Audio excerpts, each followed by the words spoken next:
Salut les petits loups, c'est Alexis de retour pour une nouvelle vidéo. Au final, on va clore aujourd'hui la série de 5 vidéos consacrées aux archanges. Donc on va faire appel à l'archange Gabriel aujourd'hui. Éventuellement, je me suis dit au final que peut-être en fait je ferai une sixième vidéo qui viendra comme une sorte de conclusion, hein. Qu'est-ce qu'il y a à retenir de, voilà, de tout ce voyage qu'on a fait, que vous avez partagé avec moi. Euh, Moi, de mon expérience aussi, hein, comme je vous l'ai dit d'ailleurs, les messages s'adressent à moi et je vous les partage parce que ça peut tout à fait faire écho avec votre vie. Donc, en général, ça marche assez bien. Ce que je reçois, ça s'adresse à moi et à vous, donc tout pareil. Donc voilà, j'ai décidé que je ferai sûrement une dernière vidéo, donc c'est pas encore sûr, ça dépendra du temps que j'aurai aussi, de l'énergie qui me restera, parce que ça prend de l'énergie, hein. Comme je vous ai dit, je fais des méditations, ensuite voilà, j'essaie de canaliser des messages, de me mettre en condition, je fais un tirage, et puis après, il est temps de l'interpréter ensemble. Euh, Ok, donc bah écoutez, je pense que tout est dit. Alors, si vous découvrez cette vidéo sans avoir vu les autres, je vous encourage vraiment à regarder la première vidéo intitulée Visite céleste et message des archanges pour comprendre pourquoi j'ai décidé de faire cette série, pourquoi j'ai décidé de vous partager les messages, et voilà. Donc, alors, on va commencer tout de suite. Comme d'habitude, je vais le faire en intuitif, et puis après, je vous lirai ce qu'il y a dans le livret. Donc, j'ai pris les cartes de l'enfant intérieur, et on va découvrir tous tous les messages qui viennent. Alors, donc, l'archange Gabriel. Cette carte, elle correspondra à la manière dont l'archange Gabriel vous voit aujourd'hui, où vous en êtes peut-être sur votre chemin, sur votre parcours, dans votre vie, ce que vous vivez ou ce que vous traversez. Alors, on a la carte de Cendrillon. Cendrillon, ok, donc il vous voit comme Cendrillon. Alors Cendrillon, si vous savez, on va faire appel un peu à vos mémoires d'enfance. Cendrillon, c'est une personne dévouée. Voilà, ce qui me vient surtout le mot, c'est dévoué, dévoué à la tâche, qui peut-être se faisait d'ailleurs peut-être un peu exploiter. C'est même pas peut-être, elle se faisait vraiment exploiter, hein, euh, par les autres, par l'entourage, euh, par sa fausse famille, je dirais. Alors, il y a tout ça qui me vient, donc je ne sais pas comment ça peut faire écho pour vous, mais en tout cas, c'est le fait que vous êtes quelqu'un, et c'est souvent ressorti avec tous les archanges d'ailleurs, mais quelqu'un qui a du cœur, hein, c'est pas moi qui choisis les cartes, donc si c'est la manière dont il vous voit, c'est que, bon, on a tous de toute façon un grand cœur, mais vous avez beaucoup fait pour les autres aussi, vous êtes peut-être dans le don à autrui, peut-être que vous travaillez et que vous faites un, vous avez une action dans la matière pour aider les autres, aider les gens, ou tout simplement vous avez beaucoup de cœur et vous êtes dans le partage. Mais Cendrillon aussi, elle aspire à une nouvelle vie, elle aspire à autre chose. Et moi, je vous vois dans une phase où vous avez besoin d'autre chose, besoin d'un nouveau départ, qui est symbolisé ici par un nouvel habit, un nouvel habit. Peut-être ça peut être un nouveau métier, donc un nouvel habit, ça peut être un nouveau métier, ça peut être aussi, euh, enfin, ça peut être plein de choses en fait. Vous voyez comment ce dont vous avez besoin, c'est ça, aujourd'hui. Voilà. Il y a vraiment beaucoup de. C'est dans l'inconscient, hein, il y a une lune énorme. D'ailleurs, c'est l'équivalent de la lune, cette carte, c'est le 18. Voilà, je suis en train de le regarder d'ailleurs, de m'en apercevoir. Euh, donc il y a la volonté de, de changement. De changement. Vous savez, la lune, elle est toujours changeante, elle passe par plusieurs cycles. Et là, pour vous, c'est temps de passer à un autre cycle. D'ailleurs, là, mes yeux sont attirés par cette tombe. Donc peut-être en effet que ça passe par le deuil symbolique de quelque chose, d'une ancienne vie, d'une ancienne relation, d'un ancien partenariat, d'un ancien travail. Vous voyez comment ça fait écho pour vous, mais aujourd'hui vous êtes dans cette phase. Peut-être un peu dans le doute, d'ailleurs, peut-être dans le doute, parce que la lune, ça représente aussi l'anxiété, les angoisses, la peur du changement, mais l'envie, elle est bien présente. L'envie, elle est bien présente. Je les mets près parce qu'elles sont quand même vraiment très belles. Alors, désolé pour la lumière, c'est la lumière de la caméra. En tout cas, on vous l'apporte, hein. Le ciel, vos guides, ils sont prêts à vous l'apporter, ce changement de vie. Cendrillon, elle voulait changer de vie, elle aspirait à autre chose, à, à passer à un autre niveau, quelque chose qui lui correspondait plus, qu'elle méritait aussi surtout, ce que vous méritez. Alors, on va lire ce que nous dit la carte. Cendrillon. Alors, je lis pas tout, donc je vais essayer de vous montrer le livret comme ça, le laisser quelques instants pour que vous puissiez mettre sur pause si vous voulez vous imprégner de toute l'histoire, de tous les messages. Moi, je vais en lire seulement une petite partie. En plus, ça a l'air très long pour cette carte. Ok, donc je ne lirai pas la première page déjà. Donc, regardez. Voilà, mettez sur pause. Hein. La deuxième page.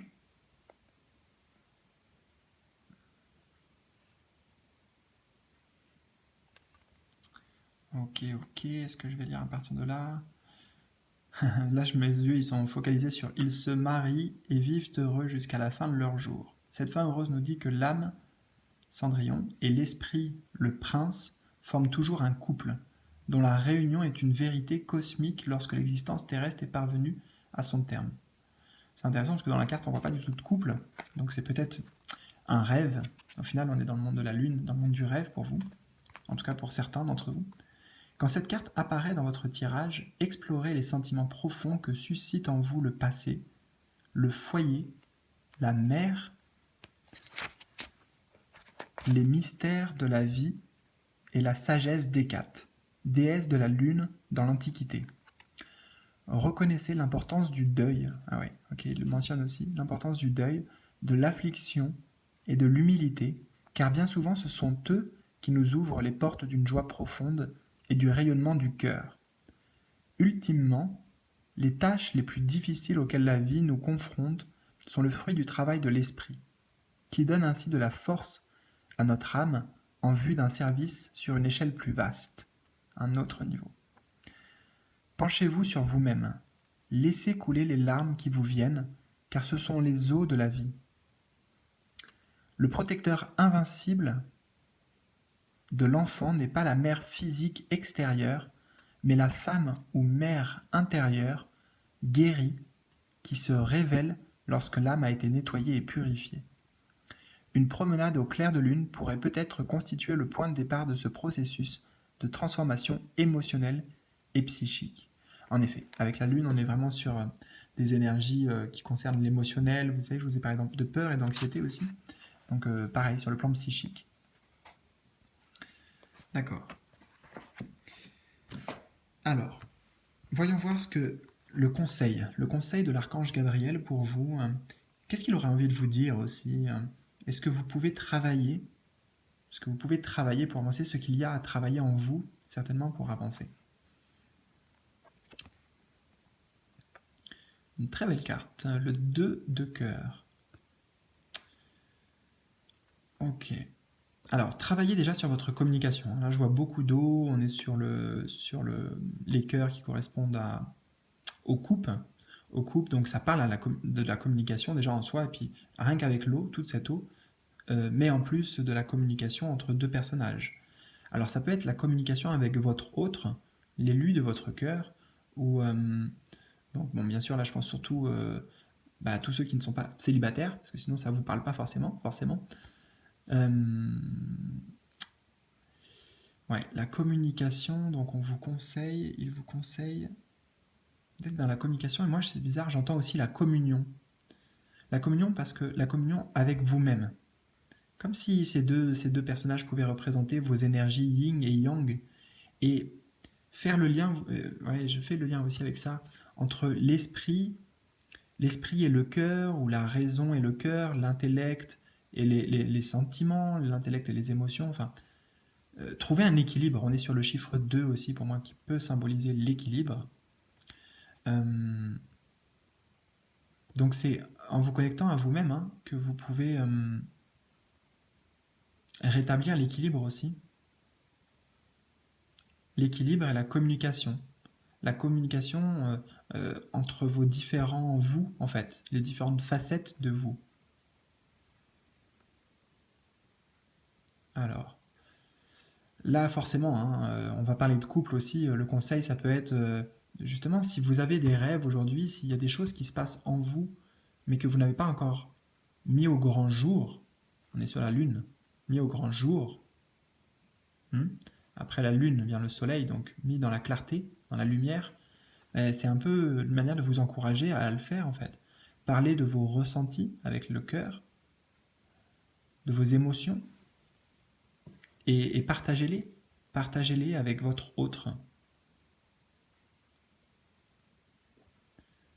Alors, est-ce que je ressens quelque chose d'autre? Qu'est-ce qu'on voudrait nous dire d'autre?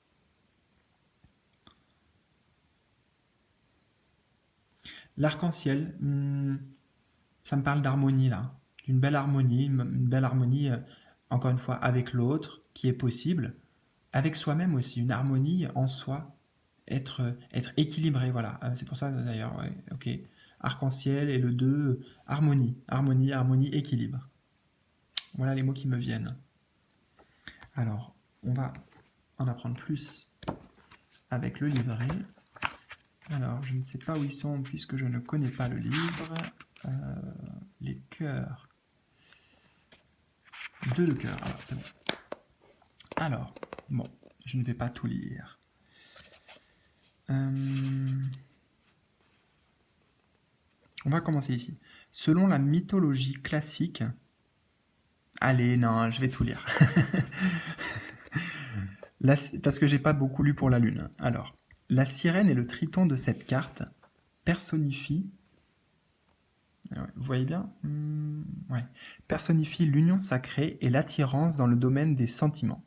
Ils sont reliés et équilibrés par un arc-en-ciel, au-dessus duquel 2 dauphins, représentant l'intelligence de l'univers, s'élançant joyeusement et à l'unisson. Selon la mythologie classique, le dauphin a été placé parmi les étoiles, sous la forme de la constellation du dauphin, parce que sa fonction est celle d'un marieur, qui unit la déesse de la mer Amphitrite et Poséidon. Cette carte peut aussi bien symboliser 2 personnes partageant le même amour, que 2 aspects chez la même personne recherchant l'unité et la complétude. Ok. Le mariage sous toutes ses formes est par conséquent associé à cette carte. C'est à partir de l'union divine que nous pouvons connaître l'équilibre et l'intégrité dans la polarité des sexes. Dans toute série, les 2 appellent à stabiliser la dualité. Peut-être partagez-vous en ce moment votre cœur avec une autre personne, une personne dont vous vous sentez aimé. Ce partenaire spirituel peut être un compagnon de vie, un ami ou un éveil à une conscience supérieure. Quand vous méditerez sur le sens profond de cette carte, souvenez-vous que votre propre cœur peut être un arc-en-ciel, un pont multicolore de lumière vivante qui vous relie à la source de votre enfant divin et vous aide à guérir les vieilles blessures qui meurtrissent le cœur d'un être cher. Ah, je suis content de moi parce que j'avais jamais lu cette carte, donc on est en accord, le livre et moi. Ce jeu et moi, de toute façon, on est bien en accord. Hein. C'est un vrai kiff de vous le partager et c'est mon best, c'est mon préféré, c'est mon partenaire.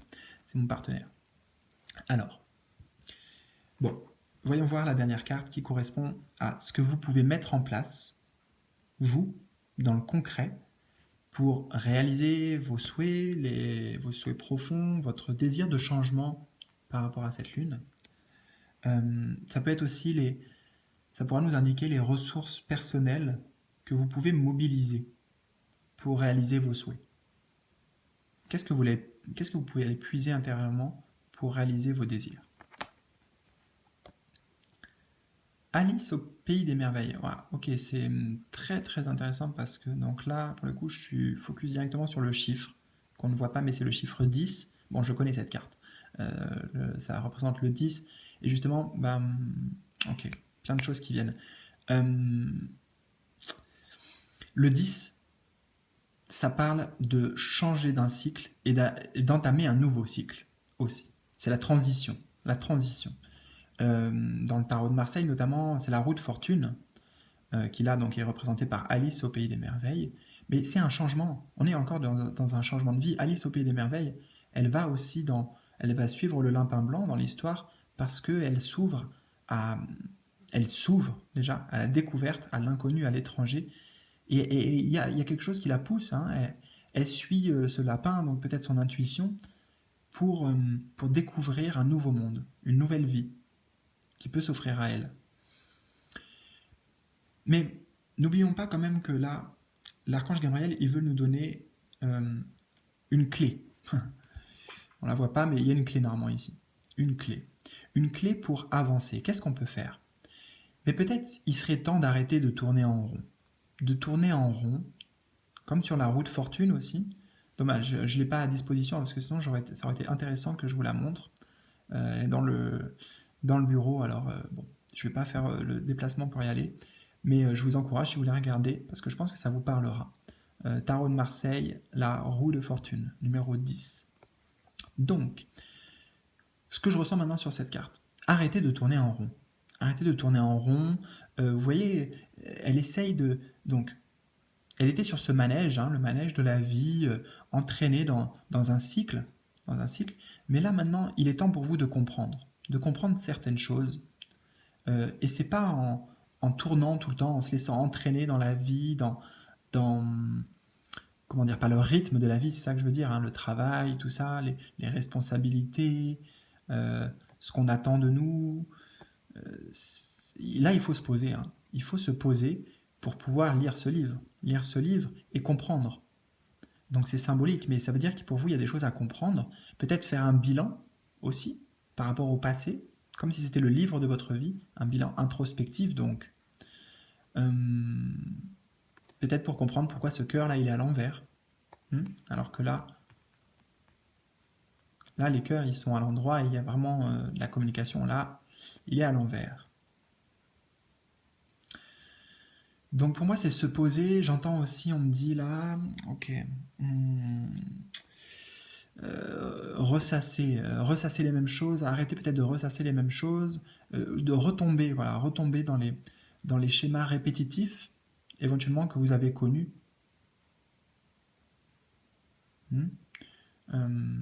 C'est intéressant avec cette carte et cette carte.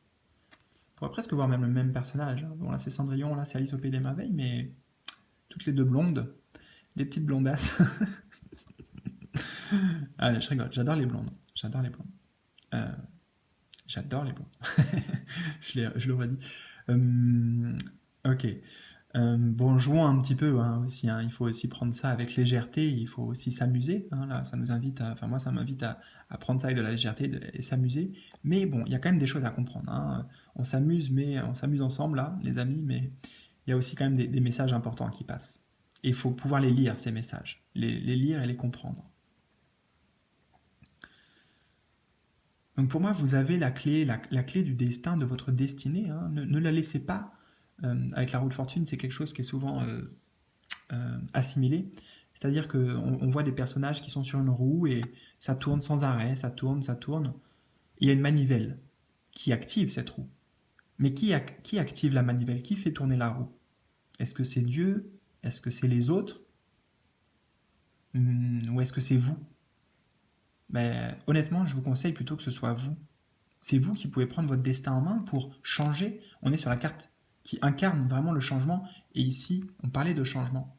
On parlait de changement, d'une nouvelle vie, d'une nouvelle perspective, d'une nouvelle envie. Rompre les schémas de... Vous voyez, faire un deuil. Enfin voilà, là, il y a beaucoup de messages. Hein, beaucoup de messages. On est sur une arcane majeure. Arcane majeure aussi ici. Ok, on va lire Alice au Pays des Merveilles. C'est vous qui lisez. Hein. Je sais pas pourquoi je sens que cette carte, il y a beaucoup de choses à dire. Alors, Alice au Pays des Merveilles. Où est-ce que c'est le 10? D'accord. Alors, je vous laisse regarder. Mettez sur pause.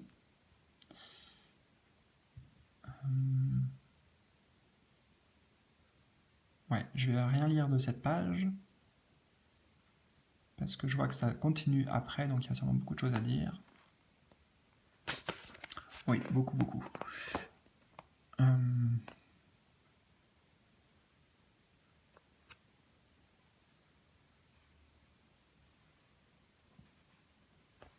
Ok, on va commencer ici. Alors, Alice au Pays des Merveilles nous offre un autre thème plus vaste encore. Toute la vie peut être assimilée à un rêve, comme l'ont laissé entendre Platon, Shakespeare et d'autres écrivains. Alors là, j'ai envie tout de suite de dire quelque chose. Moi, ce que j'entends par toute la vie peut être assimilée à un rêve, c'est pas pour vous dire que c'est une illusion. C'est qu'on peut rêver. Attendez, là, il y a une phrase qui me vient, qui me semble importante. J'entends quelque chose. On peut. Ah voilà, il ne faut pas rêver sa vie, il faut vivre ses rêves. Écoutez, ça me vient spontanément, donc peut-être parce que j'ai une inspiration de Platon, Shakespeare ou d'autres écrivains, ça se trouve c'est quelqu'un qui a dit ça, mais j'ai ça qui me vient là spontanément. Donc, euh, ne rêvez pas votre vie, vivez votre rêve, vivez votre rêve. Ok. C'est en 1864 que Lewis Carroll, de son vrai nom Charles Dodson, bibliothécaire et professeur de mathématiques dans la vie, créa le personnage d'Alice et ses aventures pour Alice Liddell, fille d'un couple d'amis. Lewis Carroll adorait le monde des jeux et aimait inventer de nouvelles manières d'amuser les enfants et d'éveiller leur imagination. Les incessants jeux de mots qui émaillent Alice au Pays des Merveilles sont extrêmement profonds et montrent comment l'on peut badiner avec le langage ou le détourner par une logique sinueuse mais sans faille. Alors là, je kiffe ces moments-là parce que j'ai pas lu, et puis j'ai encore moins appris par cœur le livre. Et par rapport à ce que je vous ai dit, bah, ça fait quand même pas mal écho avec ça. Vous voyez, les jeux de mots. Donc c'est important. Ne pas rêver sa vie, mais vivre ses rêves. Quand cette carte apparaît dans votre tirage, voyez votre vie sous une perspective plus élevée. Explorez vos rêves et tenez un carnet de vos voyages nocturnes. La bonne fortune pourrait bien vous attendre au coin de la rue. Attendez-vous un nouveau tour de roue qui vous sera favorable. La chance vous sourit. Soyez un éternel optimiste. Sachez croire en la prospérité, cette conscience est celle qui vous ouvrira le terrier du lapin. Exploitez les avantages des opportunités radieuses qui traversent votre route. La chance est de votre côté. Ne lui tournez pas le dos. Très bien, très bien. Merci beaucoup. Merci beaucoup à vous, déjà, d'être là, de me suivre. Merci à l'archange Gabriel, vraiment, pour ces messages. Merci à vous, tout simplement, encore une fois, pour votre soutien. Merci pour vos likes, pour vos commentaires. Laissez un petit commentaire sous cette vidéo pour me partager un petit peu ce que vous avez ressenti au travers de ces mots. Et écoutez, je trouve que c'est une belle conclusion, mais même si au final je me aperçois que tous les messages qui sont ressortis, et j'ai fait exprès pourtant de ne pas comment dire, à chaque fois remélanger les cartes dans le jeu, c'est-à-dire les cartes que j'avais tirées pour les autres archanges. Voilà, je, je voulais que ce soit des messages différents, qu'à chaque fois découvrir de nouvelles cartes. Et je me rends compte que peu importe ce qui ressort quelque part, on va dans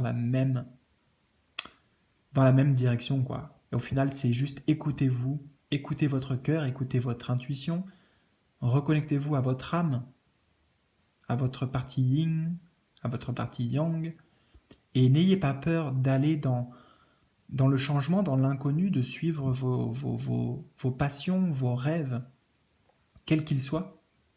Le mot de la fin, tiens, le mot de la fin, pour aujourd'hui en tout cas, ça sera oser, oser, oser. Comme Alice, elle ne savait pas où elle allait, mais elle a osé suivre le lapin blanc, elle a osé suivre son intuition, ses rêves, sa guidance personnelle aussi. Oser. Voilà mes petits loups, j'espère que ça vous aura plu. Peut-être une prochaine vidéo à venir, pourquoi pas. Et en attendant, ben, je vous dis prenez soin de vous et à très vite. Bisous.